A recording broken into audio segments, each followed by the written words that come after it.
Ақтілек шипажайы люкс номерлер осы. Жалпы мұнда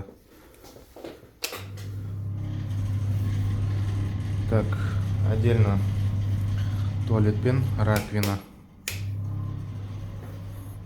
Мұнда диван кішігірім, бір адамдық орын, телевизор.